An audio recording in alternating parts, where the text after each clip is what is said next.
Okay, got a 2003 Ranger. And it's got a, I don't know if you can see the steering wheel at all. But anyway, it's got a misfire.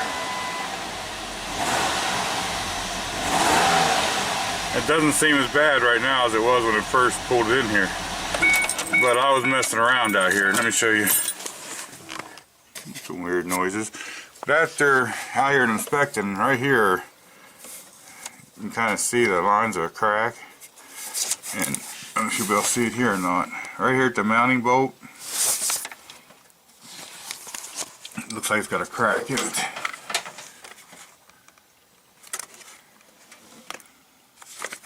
It's hard to see on the mounting bolt because of the way the light is.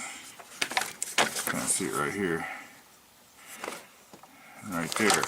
And now this thing was running really bad. And all I did was pick this up and put it back down on there and wiggled a couple of these wires to see how hard they're going to be to pull up out of there. And it seemed like it's running better. So here I think it could be oil down around those spark plugs. Hope it's just that coil went bad and we can get away with plugs, coils, and maybe some wires. Okay, just from seeing these cracks in these coils before and all, right now we're condemning the coil. The right thing to do would be to go through and check each one for spark. You could pull the adjacent ones off, see if they spark together and stuff, but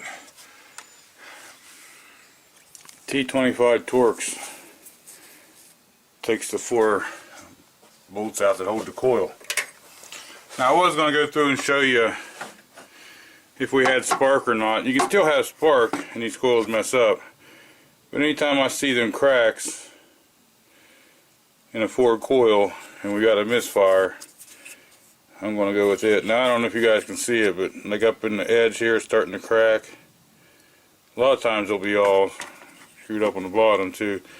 But I see 2 or 3 spots on this thing that has cracks, so we're going to pull these other spark plug wires out of here.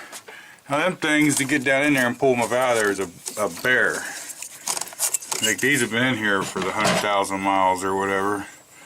So if you can get long pliers, get them underneath and use a valve cover, you can just pull them right up. We're replacing these wires anyway, so I really don't care about them. That's the easiest way I found to get them up out of there. Luckily, no oil. A lot of times when the 2.3s or anything that's got the spark plug down in the well like that, you guys probably can't see down there. A lot of times that'll fill full of oil when the valve cover leaks, and then what that does is ends up making a misfire. But it looks like we're gonna be okay there. So one more to go, and then we'll have to pull these spark plugs up and see what they look like. Okay, I don't know what you'll see of this, but these spark plugs, I can get them to start. They break loose easy, but then right there they start binding up. So I just turn them back a little till they're kind of loose. We'll do this one here too. So they turn right away, but then they start to get tight. So what I'm going to do, and it don't take a whole lot, I'm just going to take a little bit of carburetor spray or cleaner and shoot in each one of them holes and let it soak for a second. That'll run down around the threads of the spark plug and help soften any of that carbon up that's probably what's making these hard to come out. To me, I'd rather take a few minutes and do that than try to pull a carboned up plug up to a aluminum head. Okay, and the spark plugs have been soaking, and see, they don't come right out. If they don't come right out, then I move them a little bit and soak them, but I never force them. You don't want to spray so much in there, just a little bit does it. You don't want to spray so much in there that when you pull the plug out, you wash the cylinder with carburetor cleaner. Okay, here was number 4 spark plug. It was burnt down pretty good. A lot of times spark plugs is what will take coils out, but we got some new blue wires on there, a Motorcraft coil.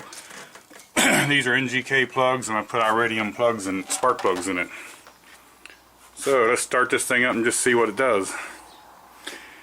I'm convinced. So anytime you see them coils like that all cracked up, that's usually your problem. So we'll start her up and see if that dead mist is gone.